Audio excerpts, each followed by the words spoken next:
कुरान का 53 नंबर का अध्याय है नज्म, एक तारा, अ स्टार।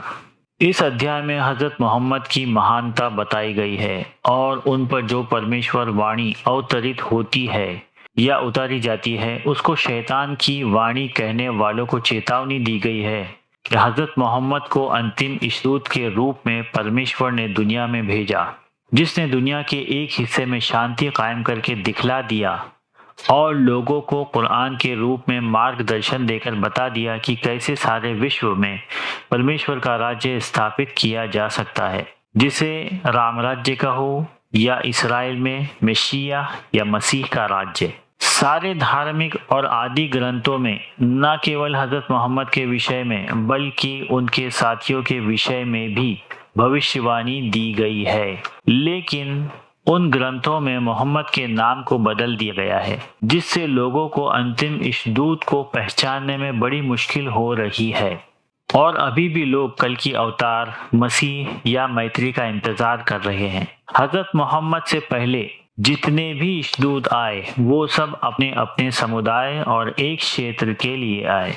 परमेश्वर ने उन्हें अपनी वाणी से मार्गदर्शन दिया, कुछ को जमीन और आसमान का राज्य दिखा दिया। मिसाल के लिए अध्याय अनआम 75वीं आयत में परमेश्वर ने कहा कि हमने इब्राहिम को जमीन और आसमानों का शासन दिखा दिया था कि वो यकीन करने वाला बन जाए। और अध्याय आराफ 143 आयत में नबी मूसा ने कहा कि हे मेरे अन्नदाता, मैं तुझे देखना चाहता हूँ। परमेश्वर ने कहा तुम में मुझे देखने की क्षमता नहीं है। उसके बाद नबी मूसा बेहोश हो गए। जब होश आया तो क्षमा मांगी, क्योंकि परमेश्वर ने अध्याय अनआम आयत 103 में कहा कि उसको देखने की क्षमता किसी नजर में नहीं है या वो किसी की नजर में नहीं समा सकता। पिछले दूतों के प्रचार का क्षेत्र और समुदाय सीमित होता था, लेकिन जब परमेश्वर ने अंतिम इशदूत के द्वारा अपना दिशा निर्देश पूरा किया तो वो सारी दुनिया के लिए था। इसलिए हजरत मोहम्मद को सातों आसमानों का राज्य दिखाया और स्वर्ग और नरक और अंतिम सीमा जिससे आगे कोई जीव जा नहीं सकता, उससे आगे परमेश्वर ने अपने पास बुलाया ताकि संदेह न रहे और वो दूत दुनिया में सबको बिल्कुल साफ साफ बतला दे जो भी उसने परलोक की यात्रा में देखा, क्योंकि इसके बाद कोई दूत नहीं आने वाला है। परमेश्वर को इस दुनिया में देखना संभव नहीं है, इसलिए नबी मूसा की मुराद पूरी नहीं हुई, लेकिन दूसरे लोक में ये संभव होगा। जैसे इस दुनिया में हवा को आंखें नहीं देख सकती लेकिन उनका अस्तित्व है, उसी तरह हवा को बनाने वाला परमेश्वर हर जगह है। इसीलिए संदेह दूर करने के लिए अपने दूत हजरत मोहम्मद को परलोक की सैर कराई। जिस तरह इस दुनिया में हम देखते हैं कि इंसान एक चीज का आविष्कार करता है फिर उसमें अपग्रेडेशन होता चला जाता है, उसी तरह इंसानियत में भी तरक्की हुई और ईश्वर दूतों ने ही पहले रहन सहन और काम काज करने के तरीके सिखलाए। इस तरह पैगंबरी में भी तरक्की हुई, ईश्वर दूत भी तरक्की करते चले गए। अंतिम इशदूत दिशा निर्देश देने में सबसे सर्वश्रेष्ठ थे।